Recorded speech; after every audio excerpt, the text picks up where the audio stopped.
কোটা সংস্কার আন্দোলন নিয়ে দিনভর উত্তেজনার সংঘর্ষ ধাওয়া পাল্টা ধাওয়ায় উত্তপ্ত ছিল দেশের আরও কয়েকটি জেলা। বিরোধী পক্ষ ও পুলিশের সাথে সংঘর্ষ হয় আন্দোলনকারীদের, ঘটেছে হতাহতের ঘটনাও। নাটোরের কানাইখালীতে কোটা সংস্কারের দাবিতে চলা শিক্ষার্থীদের সমাবেশে হামলা চালায় বিরোধীরা। শিক্ষার্থীদের অভিযোগ, কমপ্লিট শাটডাউন কর্মসূচির সমর্থনে মিছিল নিয়ে কেন্দ্রীয় মসজিদ মার্কেটের সামনে জড়ো হলে তাদের লক্ষ্য করে ইটপাটকেল ছোড়া হয়। পরে দুপক্ষের মধ্যে কয়েক দফায় সংঘর্ষ হয়।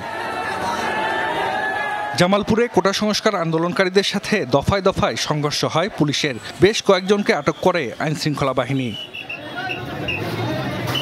রাজবাড়ীতে আন্দোলনকারীদের ওপর বিরোধীদের হামলার অভিযোগ উঠেছে, পরে পরিস্থিতি নিয়ন্ত্রণে আনে পুলিশ।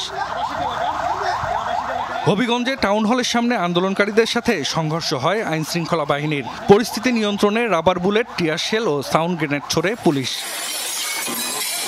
দিনাজপুর শহরে বিক্ষোভ মিছিল বের করে কোটা সংস্কার পক্ষের শিক্ষার্থীরা। এক পর্যায়ে বিরোধীদের সাথে তাদের সংঘর্ষ হয়। নারায়ণগঞ্জের রূপগঞ্জের আধুরিয়া এলাকায় ঢাকা সিলেট মহাসড়কে অবস্থান নেওয়ার চেষ্টা করে কোটা সংস্কার পক্ষ। এ সময় তাদের ধাওয়া দেয় বিরোধী পক্ষ ও পুলিশ। সাতক্ষীরায় বেশ কয়েকজন শিক্ষার্থীকে আটকের খবরে সদর থানার সামনে যায় আন্দোলনকারীরা। এক পর্যায়ে তাদের উপর লাঠিচার্জ করে পুলিশ, পরে সংঘর্ষ হয়। লালমনিরহাটে কয়েকটি পয়েন্টে অবস্থান নিয়ে বিক্ষোভ করেন আন্দোলনকারীরা। হাতীবান্ধাতে বিরোধী পক্ষের সাথে তাদের ধাওয়া পাল্টা ধাওয়া হয়।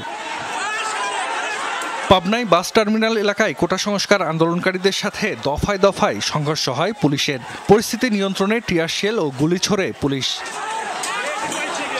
ফরিদপুরের বিভিন্ন এলাকায় আন্দোলনকারীরা জড়ো হওয়ার চেষ্টা করলে তাদের ছত্রভঙ্গ করে দেয় পুলিশ ও বিরোধী পক্ষ। ঝালকাঠির কাঠালিয়ায় আন্দোলনকারীদের সাথে ধাওয়া পাল্টা ধাওয়া হয় আইনশৃঙ্খলা বাহিনীর। জাহিদ হাসান, যমুনা নিউজ।